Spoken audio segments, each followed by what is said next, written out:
স্বাধীনতা মুক্তিযুদ্ধের ইতিহাস নিয়ে শহীদদের নিয়ে যে সমস্ত লেখা বাইরে পাওয়া যায় পুরোটাই চাপা গল্প। আমাকে ডাকলো প্রধানমন্ত্রী শেখ মুজিবুর রহমান, বলে তালিকা কত পাইছিস? আমি তো পাইছি মাত্র 22,000। তোমার তাহলে বাদে, এটার দরকার নেই। অর্থাৎ তার 30 লক্ষকে প্রতিষ্ঠিত করতে গিয়ে আমরা আমাদের মহান শহীদদের এত বড় আত্মত্যাগের কোনো ইতিহাস পাইনি। আমরা অন্তর থেকে শহীদদেরকে ভালোবাসি না, আমরা ভালোবাসি চোয়াল থেকে। আমি শুধু একটা কারণে আসছি, সে জামাত ইসলামকে অন্তর উজাড় করে ধন্যবাদ দেওয়ার জন্য। একটা অসাধ্য সাধন করেছে এবং এমন একটা কাজ করেছে, সব কাজের জন্য মানুষ ইতিহাসে অমর হয় না, কোনো কোনো কাজের জন্য হয়।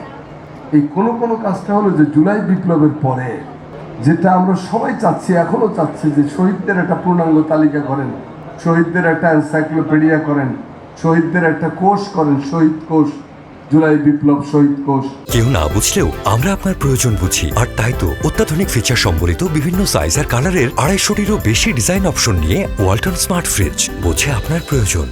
জামাত ইসলামী এই কাজটা শেষ পর্যন্ত সাধন করে ছেড়েছে। আমার অন্তঃস্থল থেকে, জাতির তরফ থেকে, সকল শহীদদের পক্ষ থেকে এই আন্দোলন বিপ্লবের একজন অংশগ্রহণকারী মানুষ হিসেবে সকল বিবেচনায় আমি তাদেরকে আমার অভিনন্দন, অভিবাদন জানাচ্ছি। 71 সালের মুক্তিযুদ্ধের আমাদের প্রধান ট্র্যাজেডি হলো যে সব কিছু হয়েছে, কয়েকটা জিনিস হয় নাই। কি হয় নাই? সবচেয়ে যেটা বড়, শেখ মুজিব তো বলেই খালাস 30 লক্ষ মারা গেছে। তো ঠিক আছে, আপনার কথাই ধরলাম 30 লক্ষই মারা গেছে, তো হিসাব তো দিতে হবে না, একটা তালিকা করতে হবে না? বা দেশ স্বাধীন হয়ে যাচ্ছে 53-54 বছর, আজ পর্যন্ত স্বাধীন বাংলাদেশে শহীদদের কোনো পূর্ণাঙ্গ তালিকা, পূর্ণাঙ্গ কেন, কোনো তালিকাই নেই। এই লজ্জা, এই ঘৃণা কাকে জানাবো? এ দায়িত্ব সকলের, কেউ এই উদ্যোগটা নেননি।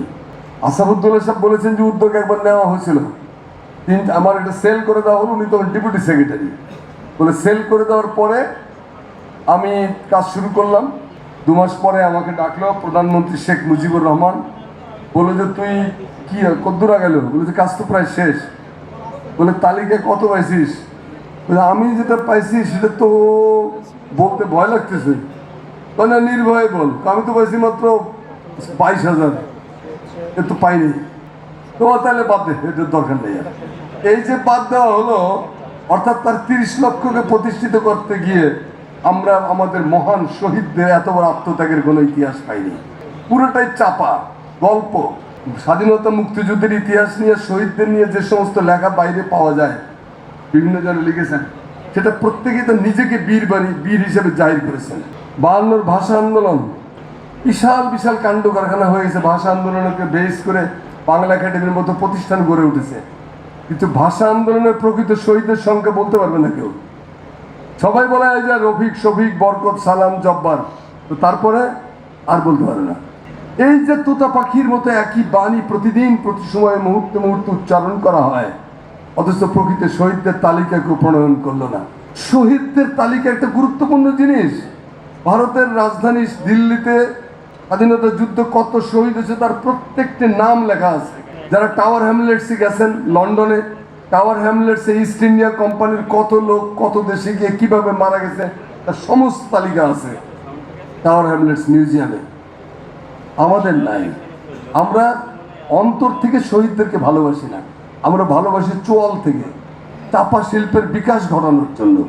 অন্তর থেকে ভালোবাসলে এত বড় অন্যায়, এত বড় ভুল আমরা করতাম না। এইবারের আন্দোলনেও আজকে 5-6 মাস হয়ে গেছে, শুধু দেখেঙ্গা কারেঙ্গা এই চলতেছে, কাজটা কেউ করেনি। এই কাজটা একটা অসাধ্য সাধন করেছে জামাত ইসলামী বাংলাদেশ। আমি শত মুখে প্রশংসা করি যে তারা জাতিকে একটা দিশা দিয়েছে। এই শহীদগুলো অন্তপক্ষে কখনো হারিয়ে যাবে না।